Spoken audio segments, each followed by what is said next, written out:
Hello everyone, I've got a story I'm going to share with you this morning for you to enjoy. I hope you do enjoy it. It's called The Last Polar Bears by Harry Horse. Got a lovely picture on the front. The Last Polar Bears. All my life I have wanted to see how polar bears really live. The first time I saw one, there was no snow for him to roll about in, no icebergs for him to float upon. That was no life at all for a polar bear. Where do you think they might have seen that polar bear? In a zoo.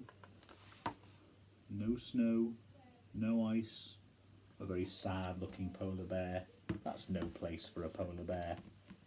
So I decided I would go to the North Pole to see how they really lived. I found a map of Great Bear Ridge and straight away knew that is where I'd find polar bears. I wanted to buy a husky and a sledge to drag my equipment across the snow, but they costed a bit too much money. In the end, I had to take Roo, who's my pet dog, and a golf trolley. It'll do for a sledge. Roo said her breed were good on snow, better than huskies actually. There's Roo. And my sledge, well, my golf trolley.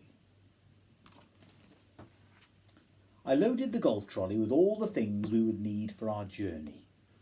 What would you take with you if you're going to the polar regions to see a polar bear, a North Pole trip? We crept out of the house and set sail for the North Pole on my ship, the Unsinkable.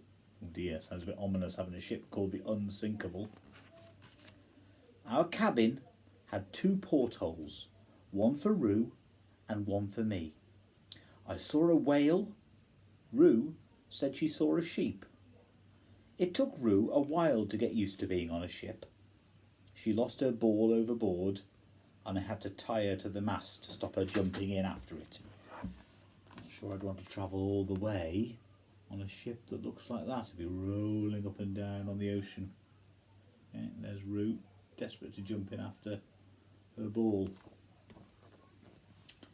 Roo asked the captain if she could have a go at steering for half an hour or so. We went round and round in circles. Roo said that dogs always steered like that. It was a long way to the North Pole. We sailed through storms and high seas, and it grew colder and colder.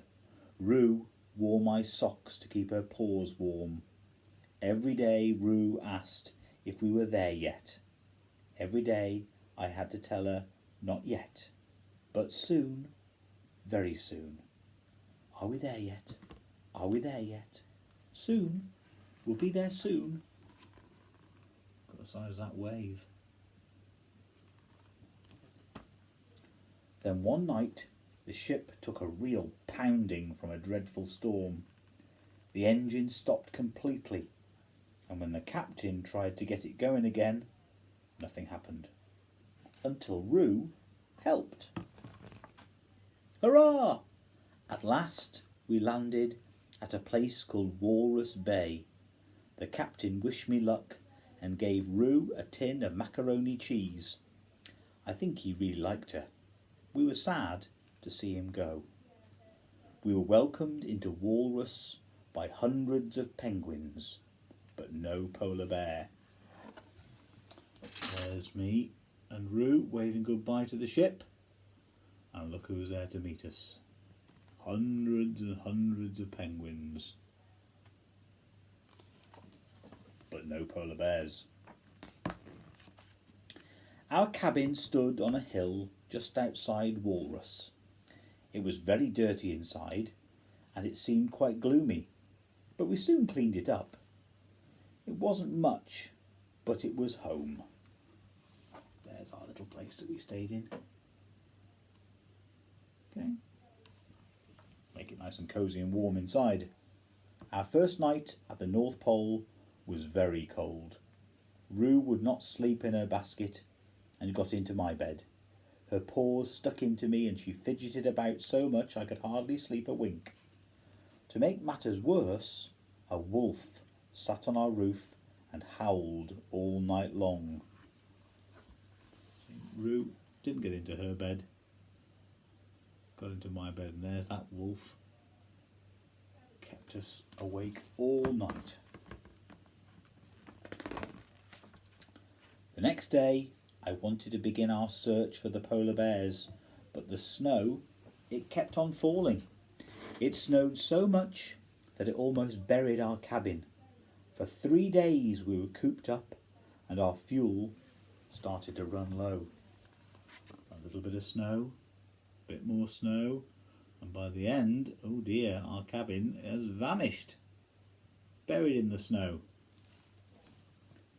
I had to burn the chairs and Rue's basket to keep us warm.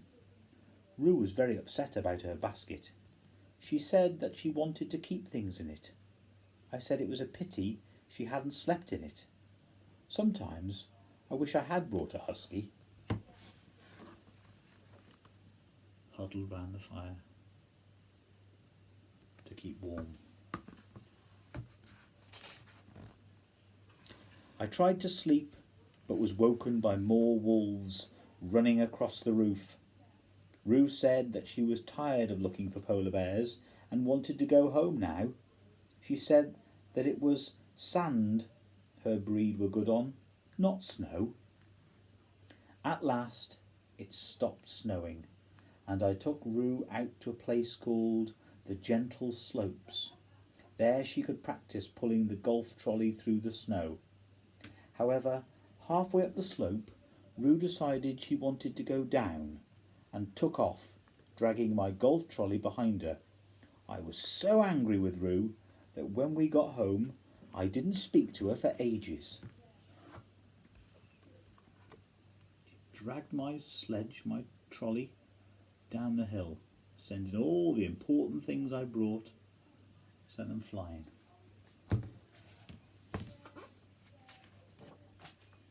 In the end, she looked so sorry for herself that I had to tell her the Great Bear Ridge ice cream story to cheer her up.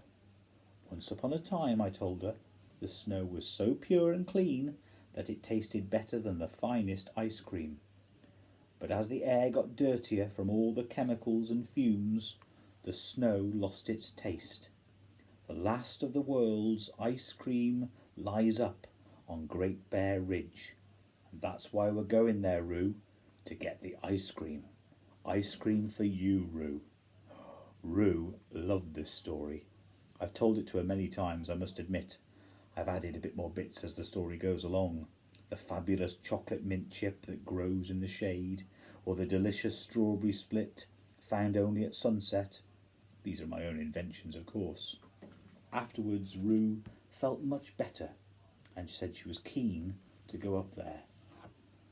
There I am telling her the story of the great ice cream mountain. And there's Rue dreaming about that ice cream.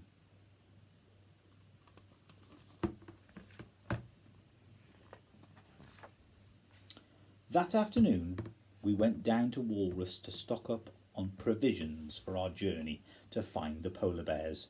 We spent a long time searching for the shops, as everything lay buried beneath the snow.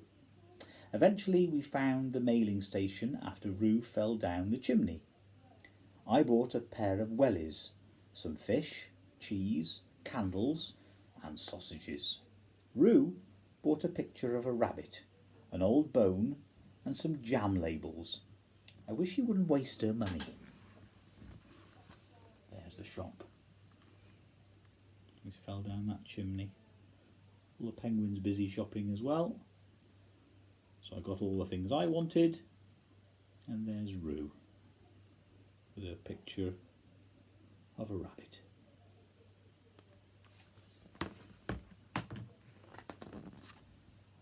Afterwards, I played golf on the snow fields behind Walrus. I found that golf kept my spirits up. I hit a good shot across a glacier and the ball flew through the sky like a rocket. When I got to where the ball lay, I found a little penguin lying in the snow. Oops, my ball had hit him on the head. Poor little penguin. I put him in my golf bag and took him back to the cabin. Roo was very annoyed and said, why didn't I invite the whole of the Arctic into our home and be done with it? We could fill the place with sea lions, Arctic foxes and seabirds, and we could sleep outside. I think Roo was being a bit sarcastic. A very angry expression on Roo's face. I think she felt a bit jealous about all the attention I was giving to that penguin. Help the penguin get better. Hip, hip, hooray, and 3 cheers. The penguin woke up the next day and seemed much better. He climbed all over my bed and wanted to get in it with me. I liked the little fellow. Roo said he smelt of fish. I planned our route on the map. It would be a long walk to the Great Bear Ridge. Outside, the sky was changing colours all the time. Something very strange was happening. I decided it was time for us to set off. There's the penguin. Much better. And there's the map. Planning our route. You can see where the little log cabin is. And planning our route to Great Bear Ridge. We will get to where the polar bears are. We climbed high above the gentle slopes until we left Walrus far behind. Roo sped along and said she was in a hurry to reach the ice cream. She's going to be mighty disappointed when she realises it's just a story. Halfway up the Great Bear Ridge, we pitched the tent and crawled inside. We had a large meal and went to sleep.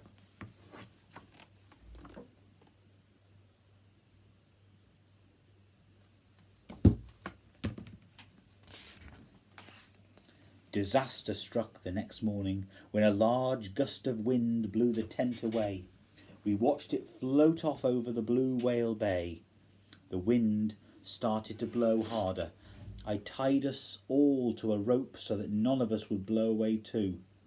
We struggled on, but it was so windy we eventually stopped and made an igloo. The wind grew more fierce, and we had just finished the igloo when the storm hit. It blew the trolley right up into the air, taking Roo with it. I only just managed to pull her back down with my golf club, but the trolley and everything else had gone. So I lost the tent, tucked up inside the igloo. I almost lost Roo. I lost the trolley and everything else. Oh dear. We were so hungry by now, and all our food had blown away. But then Roo brought out the tin of macaroni that the captain had given her. What a clever dog she was. After eating it, we all huddled together in my sleeping bag to try and keep warm. Meanwhile, the storm got more and more fierce.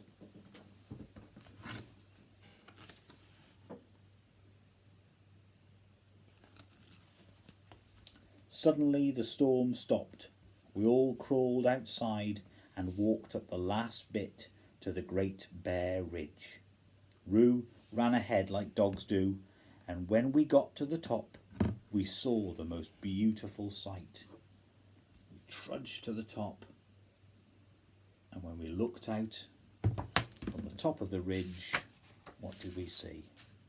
The last polar bears were there, playing with their cubs, rolling in the snow, floating on icebergs.